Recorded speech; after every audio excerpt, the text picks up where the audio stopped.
aqui falando e esqueci. Né? Então, veja, nem eu, Lohana, muito menos eu. Então, o que, que a gente viu agora? O que, que a gente vai ver nessa aula? Né? A gente está falando aqui das prisões. Então, a primeira ideia que a gente precisa ter é que a regra é a liberdade. Né? A regra é efetivamente prevista pela Constituição de que eu terei efetivamente a liberdade como regra essencial. Essa liberdade ela vai admitir duas exceções segundo o olhar constitucional, ou seja, para a Constituição, uma prisão só terá validade se ela estiver em uma dessas categorias. Ou for uma prisão em flagrante, aquela prisão do momento, aquela prisão que tem, repito, uma carga de imediato, do momento, do calor ali das emoções, do fato, ou a prisão é decorrente de uma ordem escrita e fundamentada de autoridade judiciária competente. Escrita é a ideia da Constituição de documentar aquela ordem de prisão para que eu saiba quem decretou, contra quem decretou, com que fundamentos. A ideia de exigir que essa ordem de prisão seja escrita é para que eu tenha um documento efetivo que facilite, Caio, dentro dessa lógica, a existência de um controle sobre aquela determinada prisão. Eu só posso controlar a validade daquela prisão se eu tiver um substrato material, ou seja, um documento que me diga quem mandou prender, quem deve ser preso, que tipo de prisão é, qual é o fundamento. E em falando em fundamento, quando a Constituição fala que essa ordem tem que ser fundamentada, significa dizer que tem que haver, no caso concreto, um casamento muito concreto entre o fato em si, a análise daquela situação específica e, por um outro lado, a lógica de que eu vou precisar preencher as permissões legais. Então, o que a Constituição fala é que aquela prisão terá validade se o juiz olhar para as hipóteses que a lei define como possíveis de lançar mão de uma prisão, olhar para o fato e verificar que há um casamento entre aquele fato e aquela hipótese. Repito, o artigo 312 do Código de Processo Penal, quando trata das hipóteses de prisão preventiva, ele diz que eu posso decretar a prisão preventiva quando eu perceber que há uma necessidade daquela prisão para a garantia da ordem pública. Ora, eu vou precisar indicar, no caso concreto, por que é que aquele determinado fato representa, ou aquele determinado indivíduo representa, dentro daquele cenário, um risco à ordem pública. De onde é que vem o risco à ordem pública em relação a isso? Então, a gente vai ter aí, efetivamente, a possibilidade de fazer esse casamento. Se eu não posso decretar a prisão, simplesmente dizendo, decreto a prisão do fulano, porque o artigo 312 diz que posso decretar com base na ordem pública. Ok, mas no caso concreto, o que é que autoriza você indicar que aquele indivíduo em liberdade comprometerá ou teria em potência o risco de comprometer a ordem pública? Então, a Constituição traz esses dois balizadores. Veja isso aqui, Lohana, voltando um pouquinho à tua pergunta, como um farol. Ou seja, quando eu analiso qualquer prisão, eu tenho que olhar para essas duas hipóteses constitucionais para saber se eu as posso considerar válidas. Claro que daqui a pouco a gente vai melhorar isso, porque nós vamos ver as hipóteses de flagrante, nós vamos ver as hipóteses de prisão decorrente de ordem judicial. Quando a gente classifica as prisões, só um detalhe ainda sobre o olhar constitucional. Então, a Constituição definiu como regra a liberdade. A Constituição permitiu a prisão nesses dois casos que nós já vimos: flagrante delito, ordem escrita e fundamentada de autoridade judiciária competente. A Constituição ainda traz a possibilidade de duas prisões típicas do direito militar. São prisões decorrentes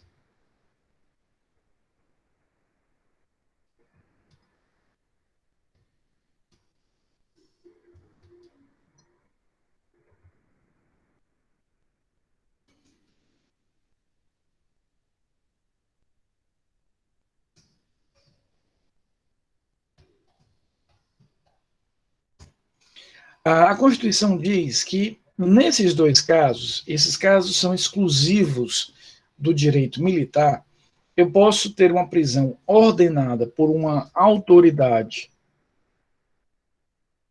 administrativa quando ela diz respeito a um crime militar próprio. O que é o crime militar próprio? É aquele crime que só o militar pode praticar. Ou quando a prisão for relativa a uma infração disciplinar militar. Então, nesses casos, nós vamos perceber da possibilidade de uma prisão de caráter administrativo, ordenada por um comandante militar, ordenada por uma autoridade militar, sem passar por flagrante delito, sem passar por ordem judicial. Mas só nesses casos, ou seja, aquela prisão sendo derivada de um crime militar próprio e aquela prisão sendo derivada de uma infração disciplinar militar. Então, qual é a estrutura que eu quero que vocês tenham na cabeça em relação à forma constitucional de trabalhar com as prisões? Eu tenho a regra, que é a liberdade, tenho duas exceções. As exceções que nos interessam, porque são as exceções de direito processual penal comum, regular, o nosso. Flagrante delito, ordem escrita e fundamentada de autoridade judiciária competente. E há ainda na Constituição essa situação muito excepcional, muito pontual, que é o caso de duas prisões típicas do direito militar, do direito penal militar e do direito administrativo militar, onde eu tenho aí prisões administrativas decorrentes ou do crime militar ou de infração disciplinar militar. Nesse caso aí, eu não vou precisar de flagrante, eu não vou precisar de ordem judicial, será uma autoridade administrativa que decretará efetivamente essa prisão. Mas veja que é um caso, repito, muito especial, muito específico em relação a isso. Muito bem. Quando a gente fala de prisão, nós estamos falando de um gênero. Desse gênero, eu posso extrair duas espécies básicas. A primeira é o que nós vamos chamar de prisão penal.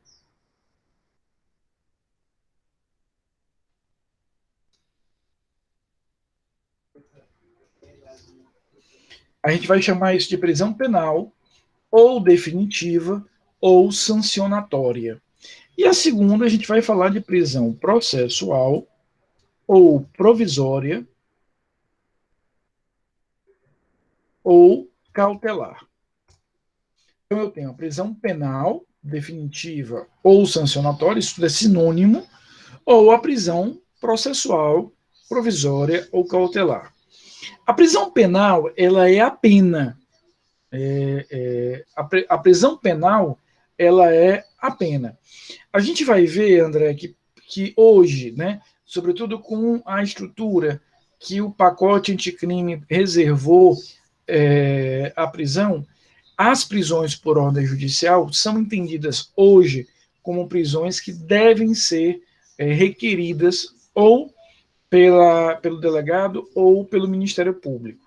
Havia possibilidade de uma decretação de ofício, mas o pacote anticrime e as interpretações jurisprudenciais que vieram dele estão proibindo a possibilidade de uma decretação ex officio. O juiz precisa ser provocado para perceber a necessidade daquela determinada prisão. Mas a gente vai falar mais disso na próxima aula, sem nenhuma sombra de dúvida. Então, veja, quando eu classifico as prisões, eu tenho de um lado a prisão penal. Essa prisão ela é a pena privativa de liberdade.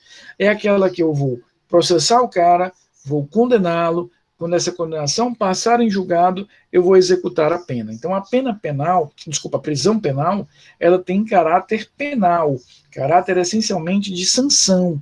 Ela é uma punição. Eu uso a prisão penal quando aquele indivíduo foi processado, foi condenado, essa condenação tornou-se definitiva, e aí eu vou executar a pena como consequência disso. As prisões que nos interessam aqui no nosso estudo, as prisões sobre as quais nós vamos nos debruçar, são as chamadas prisões processuais, provisórias ou cautelares. Tudo isso é sinônimo. Posso chamar de prisão processual, ou de prisão provisória, ou de prisão cautelar. O que nós temos aqui? Aqui, eu não condenei aquele indivíduo. Muitas vezes, eu não estou nem ainda na fase de processo.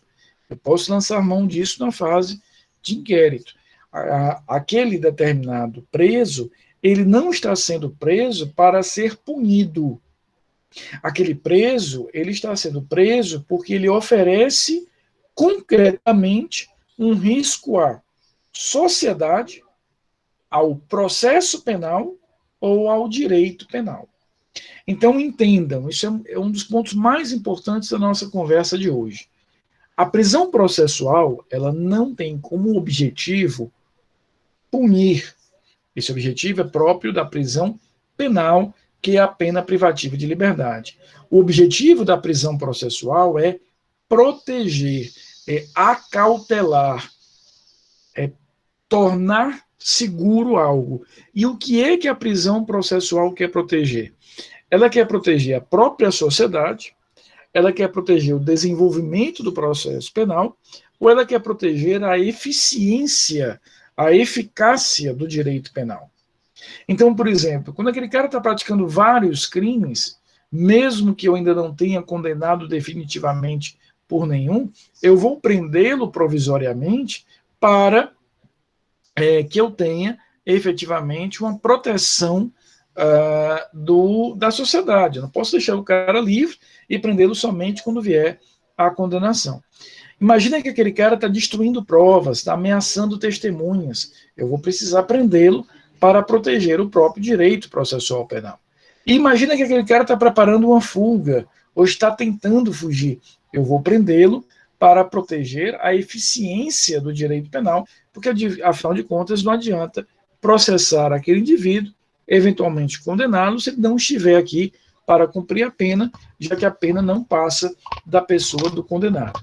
Então, a prisão processual é uma prisão que, efetivamente, eu vou lançar mão não para punir, mas para proteger sociedade, processo e direito penal. E a prisão processual, ela é dividida em 3 espécies. Eu vou dividir as prisões provisórias ou processuais em 3 espécies. A prisão em flagrante, a prisão temporária e a prisão preventiva. Então, quando você pergunta aí, Antônio, professor, teria como exemplificar a prisão processual? Qualquer exemplo de prisão em flagrante, qualquer exemplo de prisão temporária e qualquer exemplo de prisão preventiva representa um exemplo de prisão processual. Então, quando eu lanço mão da prisão processual, por exemplo, eu prendi preventivamente aquele indivíduo porque ele estava ameaçando as testemunhas daquele processo. Eu prendi temporariamente aquele indivíduo porque ele estava comprometendo as investigações policiais. Todos eles são exemplos de prisão processual. Na prisão processual, eu claramente estou dizendo, olha, culpado você não é, porque você só será declarado culpado quando vier a condenação definitiva. Mas, no momento, você está, sim, oferecendo um risco à sociedade, né, um risco ao processo, e esse risco merece ser protegido através do uso de uma dessas prisões. Então, quando eu lanço mão da prisão processual, eu tenho um objetivo. Quando eu lanço mão da prisão penal, eu tenho outro objetivo. O objetivo da prisão penal, repito, é punir. O objetivo da prisão processual é acautelar, é proteger. E essas prisões, a princípio, elas não se comunicam, né? Elas têm lógicas diferentes. Apenas o legislador disse o seguinte, ele criou um instituto chamado detração. O que é isso? Se no mesmo processo, aquele indivíduo ficou preso provisoriamente e depois foi condenado, que eu aproveite em relação à condenação todos os meses, anos, eventualmente, que ele passou provisoriamente preso. Então, veja, entende bem isso para a gente poder avançar. A prisão processual e a prisão penal são duas espécies desse grande gênero prisão. Elas têm objetivos diferentes. A prisão processual, ela quer proteger, e a prisão penal, ela quer sancionar, ela quer punir. São lógicas distintas, situações diferentes e qualquer tipo de elemento diferente. Mas aí o que foi que pensou o legislador? O legislador criou um instituto chamado detração Evelise, que é Evelise não, Cristene, que é o quê? A ideia de que, se no mesmo processo, imagina que durante o processo eu decretei a prisão preventiva. Ao final do processo, o cara foi condenado. Então, imagina que ele passou, durante o processo, 2 anos preso. Passou 2 anos preso preventivamente. No final do processo, ele foi condenado a 10 anos. Então, 2 anos de prisão preventiva, 10 anos de condenação. Como, a princípio, são prisões independentes, que são utilizadas para objetivos diferentes, eu poderia pensar que aqueles 2 anos não contariam, porque eu estava preso ali em caráter provisório, não para ser punido, e que eu teria que cumprir os 10 anos de pena. Mas aí o legislador resolveu criar o Instituto da Detração. O que é a detração? Ele vai dizer, se do mesmo processo eu fui provisoriamente preso e depois eu fui definitivamente preso, eu vou aproveitar aquela prisão processual na minha prisão penal. Eu vou abater, eu vou diminuir. É como se eu ganhasse, aspas, de presente aquele tempo de prisão processual para a prisão penal. Então, vamos voltar para o meu exemplo. O cara passou 2 anos, Renata, preso preventivamente. Foi condenado a 10. Eu vou considerar que é como se ele já tivesse, dos 10, cumprido 2. Eu aproveito o tempo de prisão processual como tempo de prisão penal. Eu vou aproveitar isso. Agora, isso existe quando eu tiver o mesmo processo, é uma decorrência natural do mesmo processo. A princípio, Lohana, não haverá exceção, ou seja, se eu tenho ali tenho que ter esse aproveitamento, até porque é um instituto que vai ser um bom exemplo do que a gente vai chamar de princípio do favor rei, né? Eu estou fazendo aqui uma interpretação e criando um instituto que é favorável àquele determinado preso. Então, repito, temos 2 espécies de prisão. A prisão que é decorrente de uma condenação definitiva, ela é pena, e a prisão que é provisória, porque é uma prisão que não quer punir, ela quer proteger a sociedade, o processo e o direito. E quais são as espécies de prisão provisória? Prisão em flagrante, prisão temporária e a prisão preventiva. Eu pergunto a vocês, essa estrutura geral, ela está clara, está tranquila? Podemos seguir em frente? Pisquem um olho aí e me digam alguma coisa. Posso seguir em frente? Veja, o que nós vamos fazer a partir de agora? A gente já entendeu qual é a estrutura constitucional, a gente já entendeu quais são as espécies de prisão, e a partir de agora nós vamos estudar especificamente as prisões provisórias. Então, hoje e quinta-feira, nós vamos conversar sobre as espécies de prisão no sentido estrito. Flagrante, temporária e preventiva. A gente vai entender cada uma dessas espécies de prisão provisória. Repito, as prisões penais são objeto lá da execução penal em direito processual penal 3. As prisões que nós vamos estudar juntos aqui são as prisões processuais ou provisórias ou cautelares. Tudo isso é sinônimo. Então, veja só, até para a gente poder entender isso bem. Quando eu falo em prisão provisória, eu estou falando de uma prisão que admite 3 espécies: flagrante, temporária e preventiva. Toda prisão preventiva, por exemplo, é uma prisão provisória, mas nem toda prisão provisória é uma prisão preventiva, porque ela pode ser uma temporária, ela pode ser uma prisão em flagrante. O que nós vamos fazer a partir de agora é entender as características e as hipóteses de utilização de cada uma dessas prisões, da prisão em flagrante, da prisão temporária e da prisão preventiva.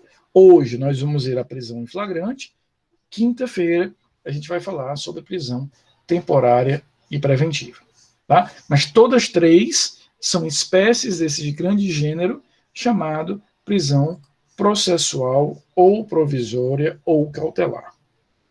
Vamos então para a primeira delas, que é a prisão em flagrante. Primeira coisa sobre a prisão em flagrante, nós já sabemos, é que ela vai dispensar a ordem judicial. É uma prisão provisória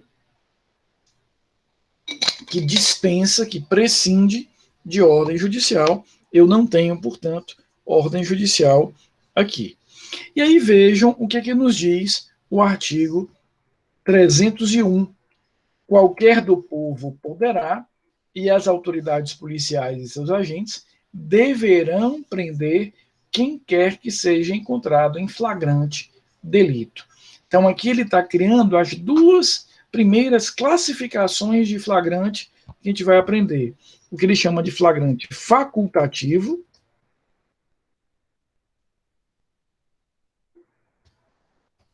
e o que ele chama de flagrante obrigatório.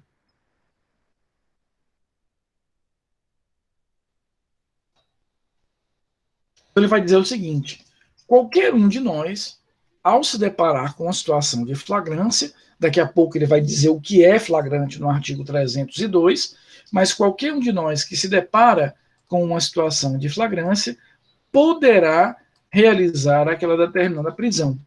Eu vou prender aquele indivíduo e aquele indivíduo será conduzido até a presença do delegado de polícia, civil ou federal, para que o delegado de polícia faça a lavratura do auto de prisão em flagrante.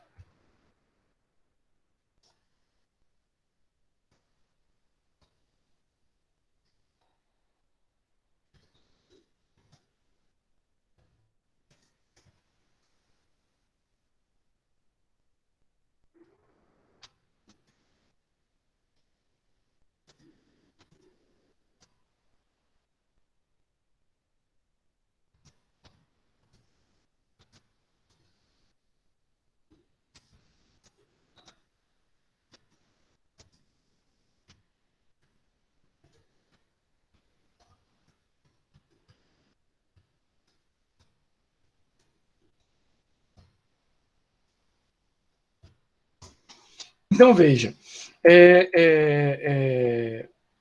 João, teoricamente pode sim, né? É claro que é complexo, porque é uma questão aí de prova que você vai ter, mas se você, por exemplo, tiver testemunhas, etc., claro que você pode. Estou dizendo que seja fácil.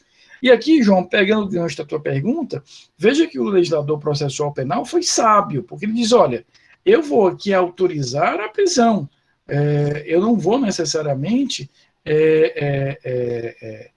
definir como uma obrigação de qualquer pessoa, como uma obrigação de qualquer do povo de prender. Ele pode prender.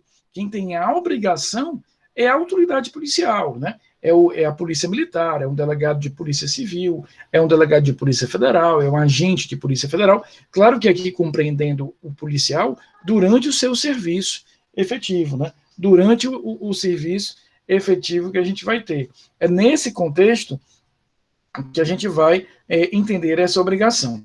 Então, coloca na tua cabeça isso. Qualquer pessoa, ao se deparar com uma situação de flagrância, tem a possibilidade de prender, e as autoridades policiais, aqui eu estou falando de policiais militares, policiais civis, policiais federais, policiais rodoviários federais, desde que efetivamente em serviço, essa obrigação só se atribui ao policial que esteja em serviço. Se o policial está, por exemplo, na praia no final de semana, está no shopping no final de semana com a sua família, ele não tem essa obrigação. Seria injusto atribuir ao policial essa obrigação, porque muitas vezes ele pode até expor ali a sua família e outras pessoas àquela determinada situação. Mas ele poderá, claro, porque qualquer um do povo pode, mas ele não está obrigado a. Então, dentro desse contexto, nós temos aí o que a doutrina chama de flagrante facultativo para qualquer do povo e flagrante obrigatório para o policial.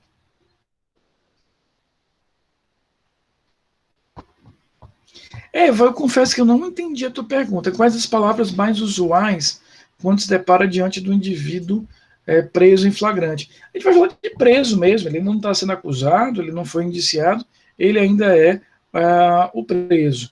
Né?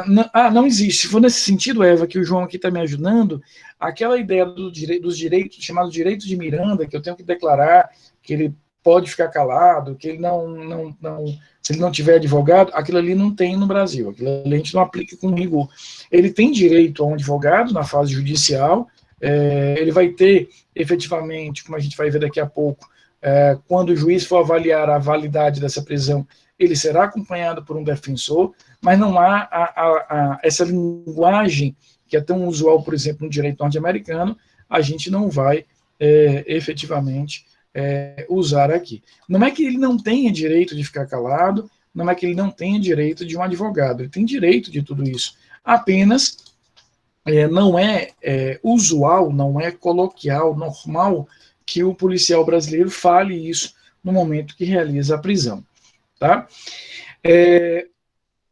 Independentemente de quem prender, se foi, por exemplo, uma guarnição da Polícia Militar, se foi um agente de Polícia Civil, se foi um popular qualquer, uma pessoa qualquer, independente de quem fez a prisão, efetivamente, ele vai ter que conduzir esse preso até o delegado de polícia para que o delegado faça a lavratura do flagrante. O que é a lavratura do flagrante? É o documento, o auto de prisão em flagrante, é um documento através do qual eu vou formalizar aquele flagrante. O delegado vai ouvir a pessoa que prendeu efetivamente o preso, que a gente vai chamar de condutor, vai ouvir duas testemunhas e vai ouvir o preso, claro, ele vai ouvir o preso se o preso quiser falar. O preso tem o direito ao silêncio em relação à sua própria prisão e daí para frente.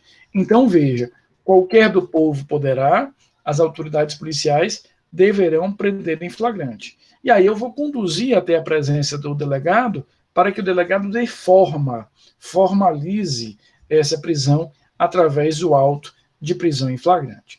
Mas, afinal de contas, em que situações, em que hipóteses nós vamos ter a possibilidade de prender em flagrante? São essas hipóteses que nós temos aí no artigo 302. Então, veja o que nos diz aqui o artigo 302 do Código de Processo Penal. Considera-se em flagrante delito. E aí ele traz 4 incisos.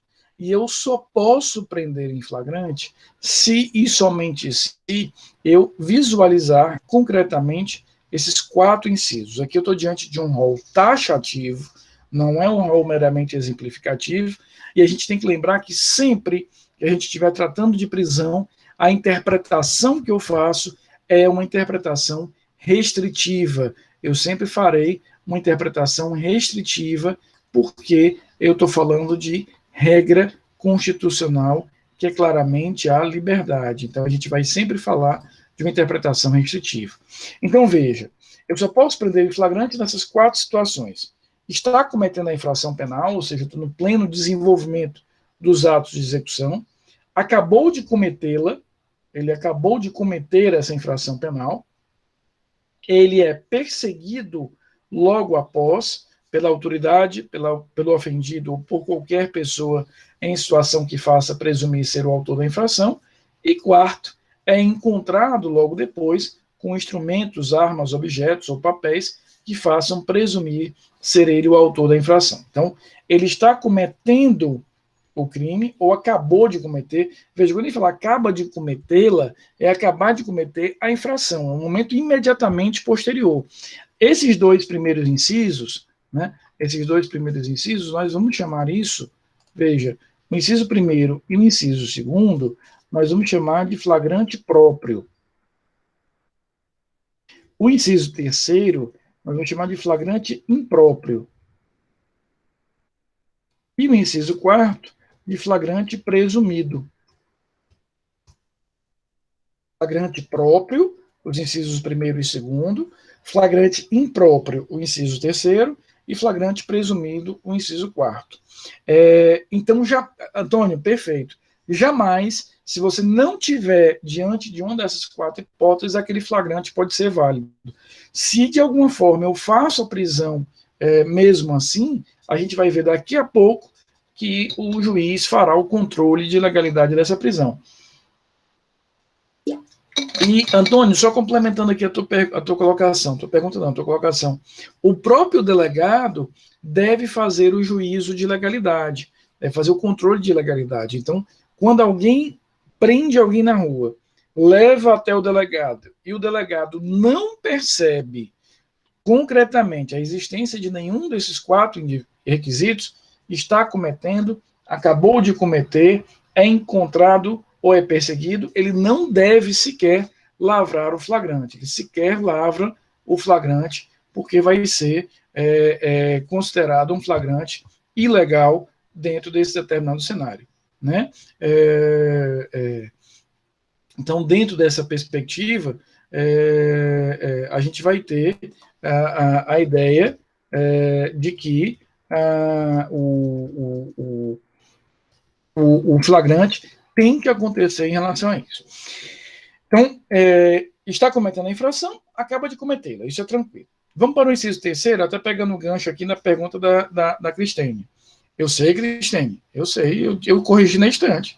Já estou acostumado com essa sua persona própria da aula de processo penal, essa sua dupla personalidade clara e evidente, né? Tanto é que eu falei Evelise agora há pouco e já corrigi por Cristine. Cristine, não há um prazo para essa perseguição. O único requisito fundamental para que essa perseguição possa levar a uma prisão válida é que ela não sofra interrupções. A perseguição tem que ser modo contínuo.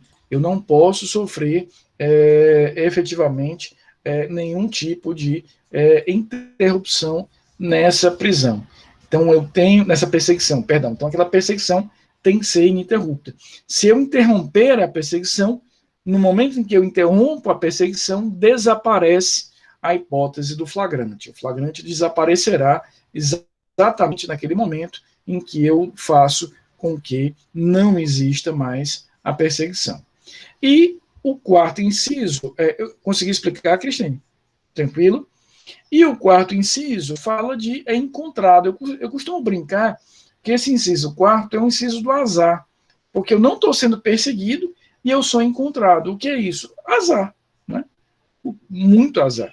Então, numa abordagem de rotina, a polícia para alguém e percebe que aquele alguém carrega ali, por exemplo, uma grande quantidade de dinheiro e a polícia recebe informações que agora há pouco, minutos antes, uma lotérica perto, ou um banco, ou uma loja, foi furtada num valor correspondente. Ou seja, eu encontrei com dinheiro, com documentos, com armas, com elementos que me autorizam a presumir ser aquele o autor da infração. Então, a gente vai ter essas 4 situações. Então, eu só posso prender nesses 4 contextos, nesses 4 elementos, nessas 4 hipóteses.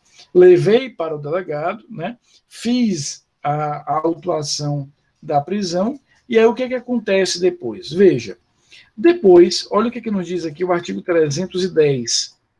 Ele vai dizer, após receber o auto de prisão em flagrante, no prazo máximo de 24 horas, ou seja, do momento em que o delegado lavrar o flagrante, formalizar o auto de prisão em flagrante, o delegado tem 24 horas para enviar isso para o juiz. Por quê?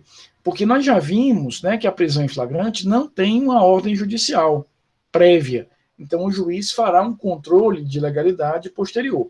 Então, veja o que diz aí o 310. Após receber o auto de prisão em flagrante, no prazo máximo de 24 horas, após a realização da prisão, o juiz deverá promover audiências de custódia com a presença do acusado, seu advogado constituído ou membro da Defensoria Pública e membro do Ministério Público, e nessa audiência o juiz deverá fundamentadamente, destacando, pessoal, que essa redação que eu estou passando para vocês aqui é uma redação dada ao caput do artigo 310 pelo chamado pacote anticrime, que nada mais é do que a Lei 13.964, de 24 de dezembro de 2019.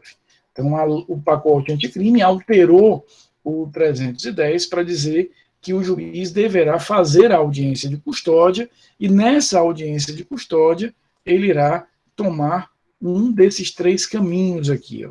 O juiz, portanto, vai fazer o controle de legalidade da prisão e vai realizar um desses três caminhos. André, há uma obrigação, tá certo? Há uma obrigação. Então, ele deverá sim. Agora, o STJ, ele vai relativizar duas coisas. Ele vai dizer que não há uma nulidade automática da audiência de custódia, André, se ela não for feita em 24 horas, desde que ela seja feita em prazo razoável, tá? Então, por mais que ele fale aí em 24 horas, o STJ tem, nos seus entendimentos, relativizado isso. Assim como também o STJ vai compreender que o juiz tem, né, que fazer isso, deverá fazer isso, mas se por algum motivo, André, ele não tiver como fazer a audiência de custódia, mas ele avaliar aí as hipóteses do 310, isso seria válido, desde que ele justifique o motivo pelo qual ele não estaria fazendo a audiência de custódia. Nós tivemos alguns exemplos no Ceará. A questão, por exemplo, daqueles atentados, né, organizados pelo crime organizado no ano passado, o motim da Polícia Militar, esse ano e mesmo a pandemia. Então, em algumas situações, desde que eu tenha um motivo justificado, eu posso sim ter a permissão da jurisprudência pela não realização da audiência de custódia. Não é que o juiz não vá ter que avaliar a prisão e tomar um desses três caminhos definidos aí no 310. Ele apenas não faria isso na audiência de custódia. A audiência de custódia, portanto, é a regra, repito, o próprio Código passa a dizer isso a partir do final do ano passado, mas é uma regra não absoluta. Ela vai permitir algumas situações nas quais, ou pelas quais, eu posso não realizar a audiência, desde que eu visualize, no caso concreto, um motivo, né, que efetivamente me permita fazer essa não realização, desde que o juiz avalie, de qualquer forma, esses três caminhos. Eva, a audiência de custódia, ela é uma audiência feita com a presença da defesa e do Ministério Público apenas e tão somente para avaliar a legalidade dessa prisão, tá bom? Fique tranquilo, Jailson, vá com Deus, meu filho. É apenas para avaliar a legalidade da prisão em si, Eva.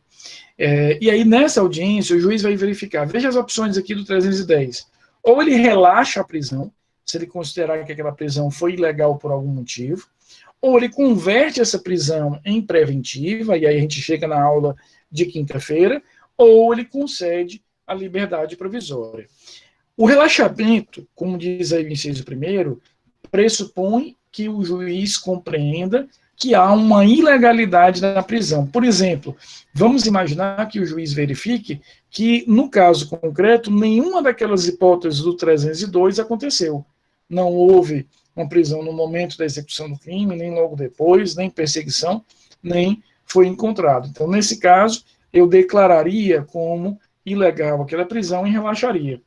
Ou ele pode converter em prisão preventiva, a gente chega na aula de quinta-feira, ou, no caso que ele entenda que a prisão ela foi legal, mas ele pode utilizar outro meio qualquer, como, por exemplo, uma fiança, etc., ele usa a liberdade provisória. Eu estou passando um pouco rápido nessas três opções, mas é porque eu quero hoje, aqui, agora, só que você entenda o seguinte, foi feita a prisão, o juiz tomou conhecimento da prisão porque ele recebeu a cópia do auto de prisão em flagrante, o juiz marcou a audiência de custódia. Nessa audiência de custódia, o juiz não vai valorar prova, ele não vai avaliar aqui se o indivíduo é culpado ou não, ele não vai condenar aquele indivíduo, nem poderia, porque não há nem processo ainda, não houve nenhum oferecimento de denúncia ainda. O que o juiz vai fazer na audiência de custódia é simplesmente decidir qual desses três caminhos ele vai seguir. Se ele vai entender que a prisão ela é ilegal e relaxa a prisão, se ele converte a prisão em flagrante numa prisão preventiva ou aplica uma medida cautelar diversa da prisão, ou se ele concede a liberdade provisória. Quando ele concede a liberdade provisória, ele está dizendo que, olha, a prisão para mim ela é legal, mas ela é desnecessária. Então ele tem três caminhos aqui: relaxamento de prisão, prisão preventiva ou medida cautelar diversa da prisão e a liberdade provisória. Na quinta-feira, nós vamos entender quais são os requisitos da prisão preventiva. Na terça-feira da semana que vem, a gente vai entender os requisitos da liberdade provisória e do relaxamento. Então, o objetivo dessa audiência é apenas saber o que é que ele faz com aquele determinado preso. O relaxamento pressupõe necessariamente a ilegalidade, Vinícius. Quando eu relaxo a prisão, é porque eu estou considerando que há algum tipo de defeito formal ou material naquela prisão que faz com que ele mereça ser posto em liberdade. Então, a audiência de custódia é só para seguir um desses três caminhos. Feita a audiência de custódia, e aí eu vou decidir se relaxo, se concedo a liberdade provisória ou se decreto a prisão preventiva. Só um detalhe, a gente vai falar sobre prisão preventiva na quinta-feira, mas só para adiantar. Não é que a prisão preventiva só possa ser decretada nesse momento. Eu posso decretar a prisão preventiva de forma autônoma, sem que venha de uma prisão em flagrante. Mas nesse caso, se eu fui preso em flagrante e o juiz avalia que eu devo permanecer preso, o juiz vai ter que decretar a prisão preventiva. Ele converte a prisão preventiva, a prisão em flagrante, em prisão preventiva.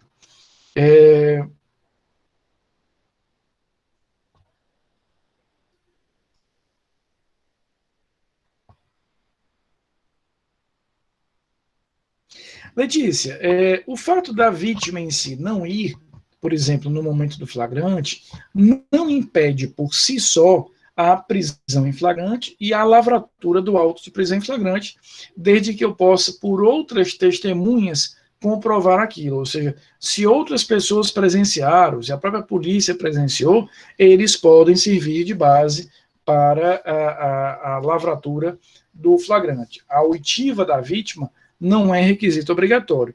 Claro que subjetivamente pode fragilizar um pouco naqueles casos em que, por exemplo, eu não tive outras testemunhas, somente a vítima estava ali. Claro que isso pode acontecer, mas não é um requisito obrigatório. Se eu tenho outros testemunhas, outros meios de prova, eu posso lavrar o flagrante claramente em relação àquilo. Tá bom? Agora há uma certa fragilização, digamos assim, quando a própria vítima, de alguma forma, não é ouvida, não quer ser ouvida, não quer falar. Então, o que eu quero de vocês hoje? Que a gente entenda que a prisão provisória tem três espécies: flagrante, temporária e preventiva, e nós vimos hoje a prisão em flagrante. Ela pode ser feita por qualquer pessoa ou pela autoridade policial, ela só acontece naquelas hipóteses de 302, ela é formalizada pelo delegado de polícia através do auto de prisão em flagrante, e depois disso, esse auto de prisão em flagrante é comunicado ao juiz para que o juiz possa, diante dessas opções aí do 310, decidir o que faz com aquele determinado preso. Se concede o relaxamento, se concede a liberdade provisória ou se converte em prisão preventiva. Vou só fazer a chamada de vocês aqui, enquanto vocês pensam em mais dúvidas.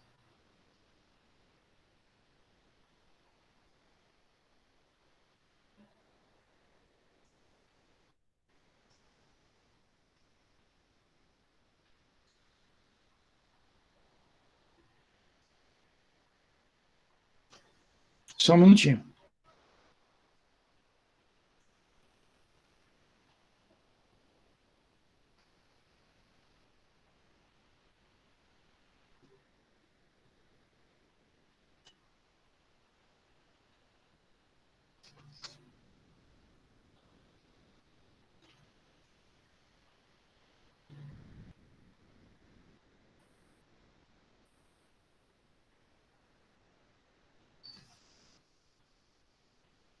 Sem problema, André, já coloquei sua presença.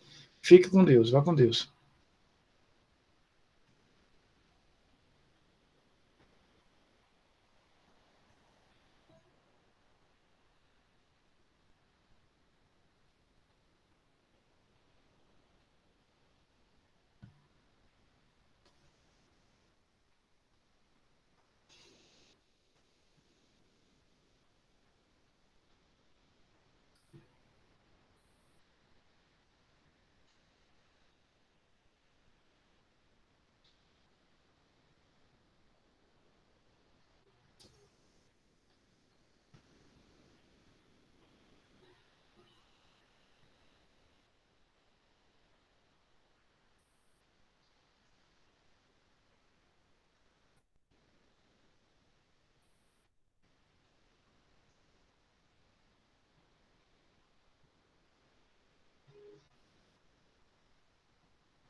Vamos ver aqui as dúvidas. Não, Vinícius, exatamente. Ou seja, o foco da audiência de custódia é verificar a legalidade da prisão em flagrante, saber se a prisão em flagrante está legal e qual vai ser o caminho que ele vai adotar daqui para frente. Se ele mantém o cara preso e decreta a prisão preventiva ou se ele libera, quer pela liberdade provisória, quer pelo relaxamento. Né? Eva, os caminhos são esses do 310. Né? Os caminhos são realmente esses do 310. Ou seja, ou ele relaxa no caso de prisão em flagrante, que ele considere ilegal, ou ele converte em prisão preventiva mantendo aquele preso custodiado, ou ele concede a liberdade provisória. São os três caminhos aqui que ele vai ter para esse determinado caso de prisão. Ok? Professor. Pois não? Professor. É porque na minha família teve uma situação que uma prima minha, ela foi presa e foi relaxada a prisão. No caso, a situação é porque na própria audiência de custódia foi entendido como crime impossível. Uhum. Aí foi relaxada a prisão. Aí eu queria saber se, no caso, nessa situação, o juiz ele avaliou o caso em si ou se ele só avaliou somente a prisão. Os efeitos, Vinícius, são só para a prisão. Tá? O fato de ele ter declarado que foi um crime impossível é só porque, no olhar dele, se for impossível, aquela prisão ela é ilegal. O que ele está resolvendo na audiência de custódia é só a prisão.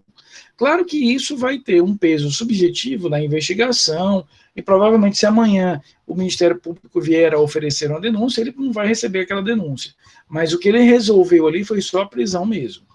A investigação poderia, teoricamente, seguir, e aí o Ministério Público, no futuro, vai decidir o que faz com isso. Provavelmente vai arquivar essa investigação. Beleza? Queridos, então a gente vai, o que a gente vai ver, repito, na quinta-feira? A gente vai falar na quinta-feira sobre prisão temporária e prisão preventiva, e na semana que vem a gente vai falar sobre os instrumentos de liberdade, como é que a gente vai organizar aí a liberdade, vendo relaxamento, liberdade provisória, habeas corpus e revogação. Tá bom? Fiquem em paz e até